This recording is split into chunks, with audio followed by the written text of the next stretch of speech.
예수 그리스도 이름으로 기도했습니다. 아멘. 오늘은 구약 성경 에스겔서를 좀 통해서 은혜를 받고자 합니다.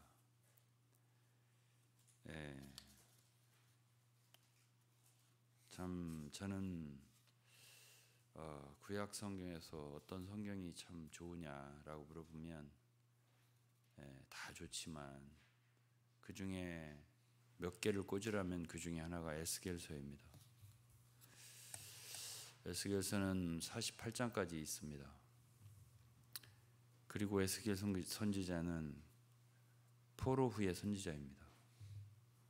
이스라엘 유다 나라가 완전히 멸망한 후고 바벨론으로 포로로 사잡혀간 사람 중에 에스겔이 있었던 겁니다.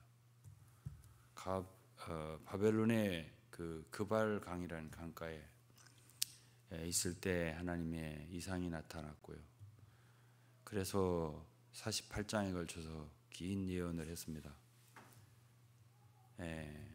그런데 우리는 이러한 말씀을 통해서 참 하나님의 깊은 뜻을 다시 한번 깨닫고 머리를 숙이게 됩니다. 하나님이 얼마나 사람들을 사랑하셨으면 이렇게 많은 선지자들을 일으키시고 에스겔서 하나만 보더라도 그렇게 사랑으로 자세하게 말씀하실 수가 없습니다.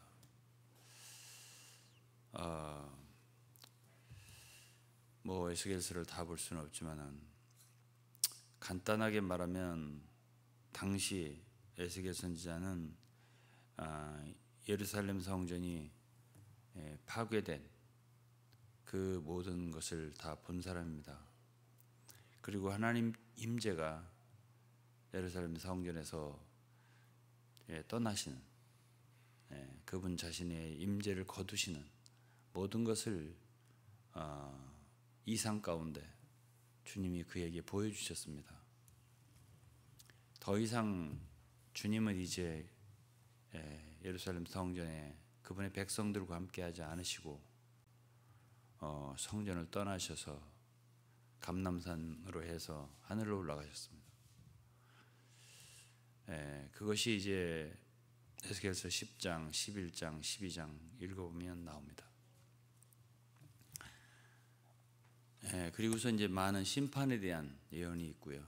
그 다음에 이제 제가 오늘 이제 중점적으로 얘기하고자 하는 것은 36장, 37장, 그리고 40장, 43장까지, 그리고 47장 이렇게 대체적으로 보겠습니다. 제가 항상 말하는 게 있습니다. 하나님은 이스라엘은 율법으로 첫 번째 언약입니다. 옛 언약이라고 합니다. 그래서 이스라엘을 얻으셨습니다. 그런데 그 옛 언약으로는 이스라엘 백성들이 하나님과 좋은 관계를 갖지 못했습니다. 다 어겼습니다. 그리고 그들은 그 언약을 철저히 깨뜨렸습니다. 그건 지킬 수도 없고요. 그래서 이제 예레미야도 이제 마지막 이스라엘이 멸망할 때쯤의 선지자입니다. 에스겔은 조금 후에고요. 그런데 그때에 이제 하나님의 나라 이스라엘은 멸망하지만 하나님은 그들에게 놀라운 약속을 하십니다. 그것이 이제 예레미야서 같은 경우는 31장에 있어요. 그것이 히브리서 8장에 인용이 되는데 그것이 새 언약입니다. 그러니까 이제 새 언약을 세운 것은 예수 그리스도이십니다. 그것은 마지막 밤에 제자들 앞에서 떡과 잔을 가지고 세우신 것이 새 언약인데요. 그 새 언약에 대한 예언은 구약성경에 이미 있습니다. 그 내용이 자세하게 있는 것은 구약입니다. 여기저기 있습니다. 그런데 가장 잘 얘기되어 있는 귀하게 말씀되어진 예언되어진 것이 예레미야하고 에스겔입니다. 에스겔 36장을 보면 이제 새 언약의 내용이 나옵니다. 그런데 이제 옛 언약 율법과 새 언약의 차이가 있어요. 그게 뭐냐면 옛 언약은 하나님과 이스라엘 백성들이 했던 조건적인 거예요. 상호적이고 쌍방적인 언약입니다. 너희들이 내 계명을 지키면 복을 주겠지만 어기면 저주가 있다. 이것이 이제 율법입니다. 신명기에 이것이 자세하게 기록이 되어 있습니다. 그런데 결국 이스라엘 백성들이 그걸 지키지 못할 걸 하나님 아셨습니다. 그리고 결국은 그들은 실패했습니다. 멸망했습니다. 바벨론에게 완전히 멸망했습니다. 그런데 그것이 이제 BC 586년입니다. 근데 그렇게 멸망하는 것을 보게 하고 멸망하는 모든 처참한 광경을 보게 한 것이 이제 예레미야, 에스겔 그때입니다. 이제 예레미야 예가는 그 처참하게 폐허된, 파괴된 성전, 예루살렘 성 모든 걸 보면서 지은 그 눈물의 시입니다. 그런데 이제 그런 상황에서 하나님 그 선지자들을 통해서 내가 이스라엘에게 복을 줄 것이다. 내가 그들을 다시 회복할 거다. 라는 언약을 하시는데요. 그게 새 언약이에요. 그런데 이제 새 언약과 옛 언약의 차이는 뭐냐면 옛 언약 율법은 조건이 붙어 있습니다. 지키면. 근데 새 언약의 특징은 우리에게 요구하고 어떤 조건을 다는 게 없이 하나님께서 친히 내가 해주겠다는 거예요. 이것이 새 언약의 특징입니다. 내가 다 해주겠다. 그래서 이제 에스겔서 36장 24절을 보면 내가 너희를 열국 중에서 취하여 내고 열국 중에 모아 데리고 고토에 들어가서 맑은 물로 너희에게 뿌려서 너희로 정결케 하되 너희 모든 더러운 곳에서 우상을 섬기면서 너희를 정결케 할 것이며 다 주님이 하신다는 거죠. 또 새 영을 너희 속에 두고 새 마음을 너희에게 주되 너희 육신에서 굳은 마음을 제하고 너희 육신에서 굳은 마음을 제하고 부드러운 마음을 줄 것이며 또 새 신을 너희 속에 두어 너희로 내 율례를 행하게 하리니 너희가 내 규례를 지켜 행할지라. 여기서 우리에게 어떤 조건을 다는 게 없습니다. 너희들이 이렇게 하면 출애굽기 19장에 보면 옛 언약 율법을 주실 때는 너희들이 내 언약을 지켜 행하면 하는 단서가 붙어 있습니다. 여기 그게 없습니다. 다 주님께서 너희들을 열국 중에서 취하여 낼 것이고 모아 고토에 데리고 들어갈 것이고 맑은 물 내가 너희 뿌릴 것이고 정결케 해줄 것이고 새 영을 너희 속에 둘 것이고 새 마음을 줄 것이고 너희 육신의 굳은 마음을 제하여 줄 것이고 하나님이 다 해주시는 거예요. 그리고 너희 속에 내 영을 성령입니다. 결국은 내 영을 두어서 너희 속에 두어서 너희를 내 율례를 지켜 행하게 하겠다. 너희가 내 규례를 지켜 행하게 하겠다. 그래서 내가 너희 열조에게 준 땅에 너희가 거하면서 내 백성이 되고 난 너희 하나님이 되리라. 이것이 이제 새 언약. 그야말로 하나님께서 순전하게 그렇게 해 주시겠다. 우리대로 하라고 못하니까. 옛 언약 우리대로 하라면 우리는 실패하니까. 어기니까. 결국 다 파괴당하고 끝나니까. 이것이 끝이 아니다. 이게 끝이 아니다. 너희 이스라엘은 이렇게 해서 끝나는 게 아니다. 내가 새롭게 할 거다. 라고 얘기하는 것이 언약인데요. 새 언약인데요. 이것이 하나님은 이스라엘에 대해서 한 말씀입니다. 이스라엘을 그렇게 하겠다는 거예요. 내가 이스라엘 집과 유다 집으로 세울 새 언약이 이것이니 이렇게 말씀하시잖아요. 에레미야도 똑같아요. 그런데 이것이 결국 이루어지는 진정한 문자적으로 이루어지는 것은 왕국 시대입니다. 이스라엘에게 이루어집니다. 그런데 중요한 것은 이 시대에 이런 모든 언약이 이루어지는 곳이 바로 교회입니다. 교회는요, 구약에서 이 선지자들이 예언한 이스라엘에 대한 회복의 모든 축복을 그대로 적용을 합니다. 교회. 사도행전에 보면 말세 내 영으로 남종과 여중에 부어주리니 2장이 나옵니다. 이거 요엘서에 있는 예언인데요. 요엘 선지자가 한 거예요. 이거 다 이스라엘에게 한 약속입니다. 그런데 이것을 사도들은 누구에게 적용을 시켰냐면 교회에게요. 그 외에도 구약에 있는 이스라엘에 대한 회복에 대한 언약을 다 교회에게, 히브리서 8장에도 예레미야 선지자의 새 언약의 예언을 교회에게 그대로 이루어지는 것이라고 말했습니다. 이것이 바로 교회의 축복입니다.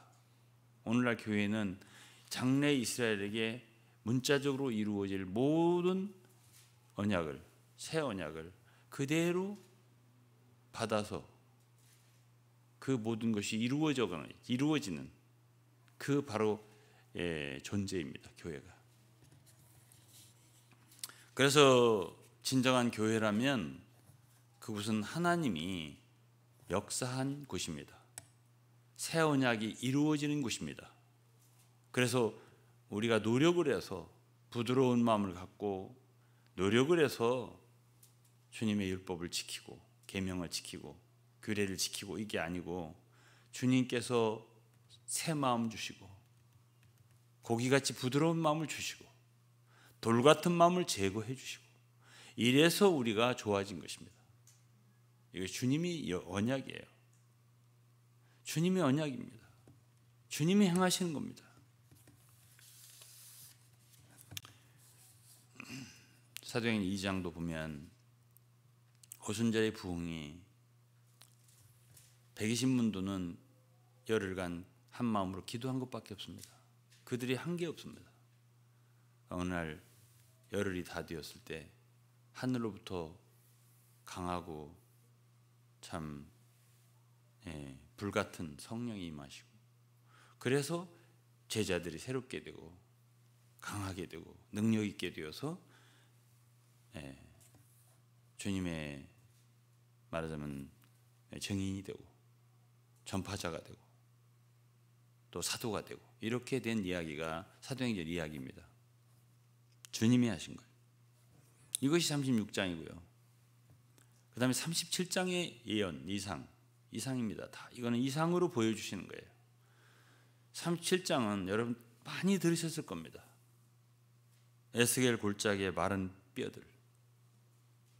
1절부터 좀 읽어보겠습니다. 여호와의 권능으로 내게 임하시고 그 신으로 나를 데리고 가서 골짜기 가운데 두셨는데 거기 뼈가 가득하더라.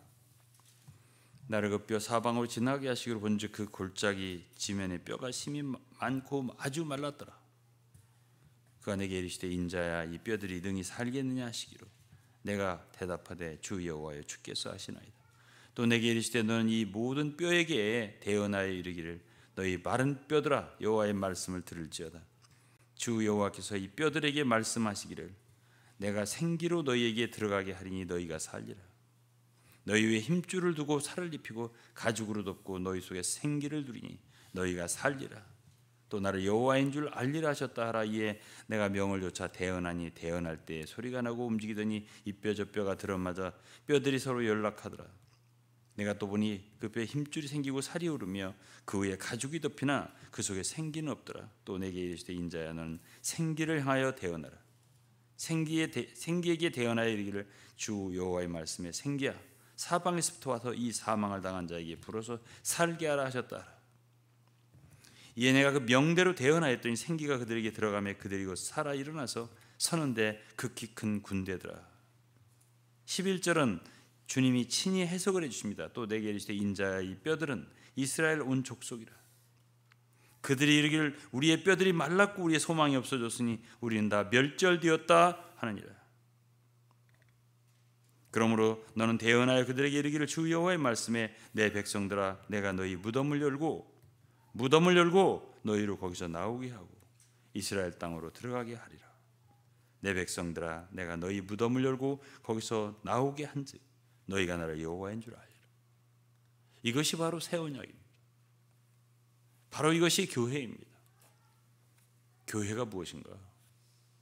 교회는 서로 사람들이 모여서, 소위 믿는 사람들이 모여서 교회를 건축하고 세우고 이렇게 하는 것이라고 생각할지 모르지만 아닙니다. 교회가 이루어지려면 하나님의 역사가 필요합니다. 이 역사를 대표적으로 말하자면 구약시대에 실행한 것이 바벨론에 포로되었던 이스라엘 백성들이 예루살렘에 돌아와서 성전을 재건하고 성벽을 다시 건축한 이 역사입니다.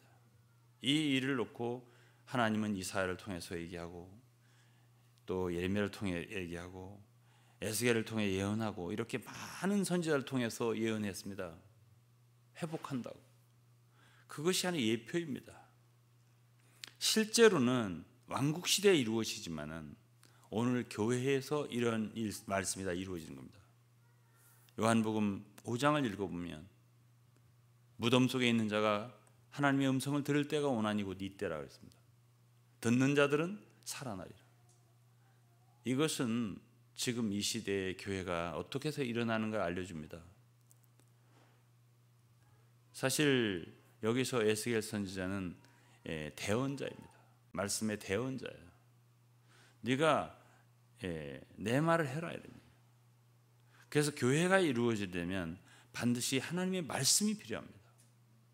살아있는 하나님 말씀. 주님은 교회를 세우기 전에 사도들을 먼저 세우셨고요. 그 다음에 이방의 교회를 세우기 위해 사도 바울과 일행을 일으키셨습니다. 그리고 그들을 통해서 하나님의 말씀을 말하게 하셨어요. 하나님의 말씀이 말해질 때 살아나는 역사가 있게 됩니다. 그리고 연결되는 역사가 있게 됩니다. 우리의 상태는 다 마른 뼈들 같아요. 아무 생기가 없습니다. 그런데 다만 여기서 귀한 것은 하나님 말씀입니다. 말씀이 선포될 때요, 죽은 영혼들이 살아납니다. 그리고 각각 흩어졌던 영혼들이요, 다 연락하고 더 서로 하나가 됩니다. 이 뒤에 이제 쭉 읽어보면 이제 이스라엘과 유다가 절대로 이제는 나눠지지 않고 하나가 되어서, 그래서 한 목자 아래 다윗이라는 임금 아래 왕이 있게 된다. 이때는 다윗이 이미 갔을 때 아니에요. 그러니까 이건 바로 주님을 얘기합니다. 이런 건 요한복음 10장에 나옵니다. 내가 인도하지 않은 다른 무리도 있어서 내가 모든 이 한 무리를 내가 친히 인도할 것이라고 했습니다. 이 우리에 들지 않은 다른 양들이 내게 있어 내가 인도하여야 할 터이니 저희도 내 음성을 듣고 한 무리가 되어 한 목자에게 있으리라. 이 한 목자는 주님이십니다. 이것이 바로 교회예요. 에스겔 골짜기에 다 흩어져 버린 마른 뼈들, 그런 이스라엘의 당시의 죽은 상태를 주님이 말씀하신다고 친히 말씀하셨습니다. 그들에 대해서 대언을 하면 반드시 기적적인 이런 역사가 일어나고 그들이 생겨서 성령이 그들에게 충만되어서 결국 그들이 하나 될 뿐 아니라 강력한 군대가 된다는 얘기를 했습니다. 이것이 바로 에스겔 37장에 예언하신 겁니다. 이것은 다 오늘날 교회에게 다 이루어지는 것입니다.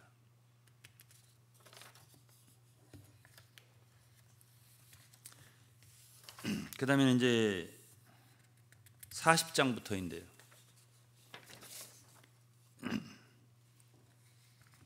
40장부터는 주님이 에스겔 선지자에게 새 성전의 모습을 보여주십니다. 40장, 41장, 42장 여기에는 성전을 보여주세요. 당시에 이미 예루살렘 성전은 다 파괴되고 없습니다. 그런데 하나님은 이제 하나님 떠나셨고요. 이미 그 예루살렘 성전을 내가 왜 떠나지 않으면 안 되는가에 대해서 에스겔 선지자에게 자세하게 말씀해 주시고, 그 예루살렘 성전이라고 하는 곳에서 수많은 우상들을 섬기는 광경들, 부정하게 된 광경들을 보여주시고 그분의 임재를 거두시는 모든 광경을 보여주셨습니다. 그것이 에스겔서 10장, 11장, 12장에 나와 있습니다. 근데 여기 40장에 올 때 하나님은 에스겔 선지자에게 새로운 성전의 모습을 보여주시는데요, 그 솔로몬 성전과 달라요. 많은 방들이 있고 하여튼 그 모든 규모나 이런 것이 커요.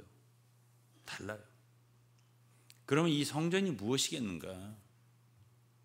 이 성전이, 새 성전이 결국 천년왕국 때에 세워질 성전일 것이다. 저는 그렇게 생각합니다. 그런데 그것이 오늘 이 시대의 교회의 예표입니다. 그런데 40장을 읽어보면 3절부터 보겠습니다. 나를 데리시고 거기 이르니 모양이 놋같이 빛난 사람 하나가 손에 삼줄과 청량하는 장대를 가지고 문에 서서 있더니 그 사람이 내게 이르되 인자야, 내가 내게 보이는 것을 눈으로 보고 귀로 들으며 네 마음으로 생각할지어다. 내가 이것을 네게 보이려고 이리로 데리고 왔나니 너는 본 것을 다 이스라엘 족속에게 고할지어다 하더라. 내가 본즉 집 바깥 사면으로 담이 있더라. 그 사람이 손에 청량하는 장대를 잡았는데 그 장이 팔꿈치 손가락에 이르고 한 손바닥 넓이가 더한 자로 6척이라. 그 담을 청량하니 두께가 한 장대요 고도 한 장대며 그가 동양안 문에 이르러 층계에 올라 그 문통을 청량하니 장이 한 장대요 그 문 안통의 장도 한 장대며 그 문간에 문지기 방들이 있는데 각기 장이 한 장대요 광이 한 장대요. 여기는 쭉 다 그 성전의 그 모든 모양, 문이며 방이며 많은 것들을 다 이 청량하는 게 나옵니다. 오늘 제가 이렇게 아침에 산보하다 보니까 누가 이렇게 청량기를 가지고 이렇게 청량하더라고요. 그러니까 그 동네 사람들이 나와서 왜 여기를 청량하는 거예요? 이렇게 말을 하더라고요. 왜 하나님은 청량을 하시는가 하면 당신의 것은 당신의 것에 맞는가를 알아보시는 분이십니다. 청량하지 않으면 그분은 그분 것을 삼지 않으십니다. 그럼 무엇이 이 청량하는 자겠느냐 하면은 물론 진리입니다. 그분의 생명이고 말씀입니다. 그럼 과연 이제 오늘날 신약의 교회가 있다 할 적에 교회라고 하는데 정말 하나님이 말씀하신 진리에 입각할 때 그것이 다 진리에 부합하는가를 다 재본다는 뜻이 되겠습니다. 하나하나 재본다는 뜻이 되겠습니다. 그렇기 때문에 구약에도 그렇고 신약에도 그렇게 많은 하나님의 말씀들이 교회에 대해서 있는 거예요. 이래서는 안 된다는 거, 이건 아니라는 거, 하나님이 집은 진리의 기둥과 터라고 여러 말씀을 주십니다. 죄와 육체는 있어서는 안 되는 거라고. 그러면서 이제 많은 진리의 말씀을 주시는데요, 다 재보신다 이거예요. 지금도 우리가 만일 신약의 교회라면요, 주님은 재고 계실 겁니다. 정말 맞나? 그분이 하신 말씀과 진리에 입각하여서 모든 것이 규격대로 되어 있나를 보신다는 얘기가 되겠습니다. 이런 걸 생각할 때 저는 요즘에 계속 수요일마다 교회에 대한 말씀을 드리는데요,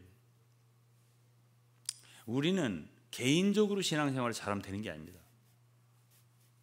주님은 교회를 원하시고 교회는 건축의 개념이 있다는 말을 제가 말씀드렸습니다. 기초, 터가 있고 그리고 기둥도 있고 말하자면 구약으로 말하면 성전, 여기는 뭐 문이 많고 방도 많고 뜰도 있고 여러 가지가 있습니다. 근데 그것이 제멋대로인가 아니면 하나님이 말씀하신 치수대로 그대로 지어졌는가, 이거를 다 청량을 하더라 이 말입니다. 그리고서 이 모든 것이 다 제대로 되었다 싶을 때 43장에 1절에 보면 그 후에 그가 나를 데리고 문에 이르니 곧 동향한 문이라. 이스라엘 하나님의 영광이 동편에서부터 오는데 하나님의 음성이 많은 물소리 같고 땅은 그 영광으로 인하여 빛나니 그 모양이 내가 본 이상 곧 전에 성읍을 멸하러 올 때에 보던 그 이상 같고 그 발 하숫가에서 보던 이상과 또 같기로 내가 곧 얼굴을 땅에 대고 엎드렸더니 여호와의 영광이 동문으로 말미암아 전으로 들어가고 성신이 나를 들어 데리고 안뜰에 들어가시기로 내가 보니 여호와의 영광이 전에 가득하더라. 이건 에스겔 선지자가 이상 가운데 본 성전이에요. 지금 예루살렘 성전이 아니에요. 이미 파괴됐습니다. 그런데 그 이상 가운데 보여주는 성전이 온전하게 지어지고 그 모든 것이 치수대로 온전히 청량된 후에 여호와의 영광이 그 성전으로 다시 들어오시더라는 얘기예요. 이걸 보여주신 거예요. 그러면 오늘날 우리가 왜 교회가 중요하다라고 하느냐면, 우리는 서로 모여서 그냥 같이 예배 보고 뭐 기도하고 봉사하고 활동하고 이렇게 한다고 되는 게 아니라, 교회라고 한다면 주님이 우리에게 말씀하신 모든 진리들, 그 규모들이 교회에 그대로 준행되어져야 해요. 순종되어져야 돼요. 그것이 그대로 있어야 됩니다. 교회에. 그럴 때 주님이 그들 가운데 당신의 영광을 임재케 하시고 그들 가운데 거하신다는 뜻이 되겠습니다. 이것이 바로 40장에서부터 43장까지의 이야기입니다. 제가 오늘은 마지막으로 47장을 보고 마치겠습니다. 47장도 역시 교회의 그림입니다.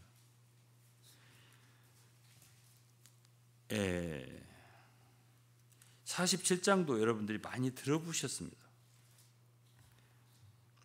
1절부터 보면 그가 나를 데리고 전문에 이르시니 전면이 동을 향하는데 그 문지방 밑에서 물이 나와서 동으로 흐르다가, 이 동쪽이 많이 나옵니다.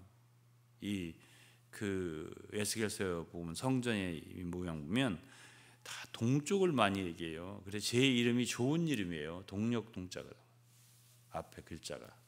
옛날에 누가 그러더라고. 이름 참 좋네. 아주 영적인 분이 그런 소리를 하더라고.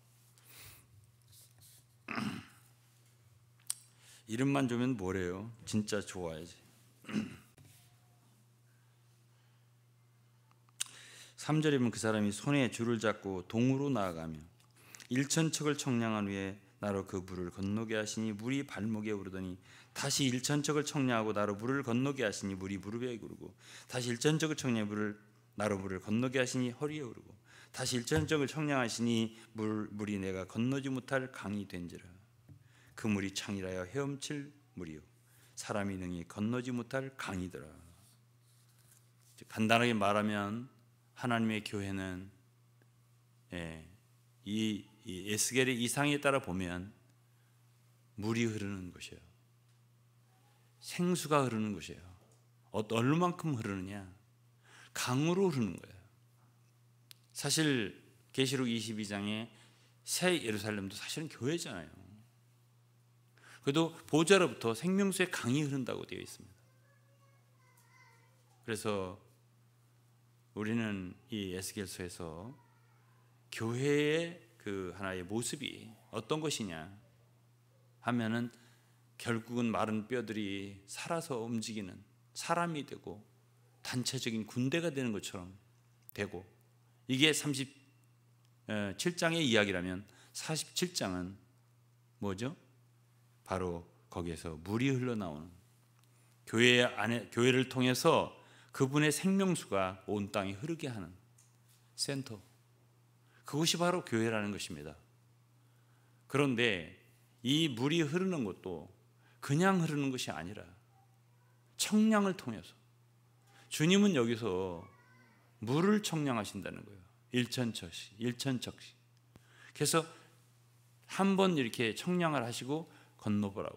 그러니까 발목에 한 번, 그러니까 너무 얕다고, 안 되겠다고 한 번 더 청량하시고, 조금 더 무릎까지 올라오고, 한 번 더 청량하시고, 그러니까 허리까지 올라오고, 한 번 더 청량하니까 이제는 이제 걸을 수가 없어요.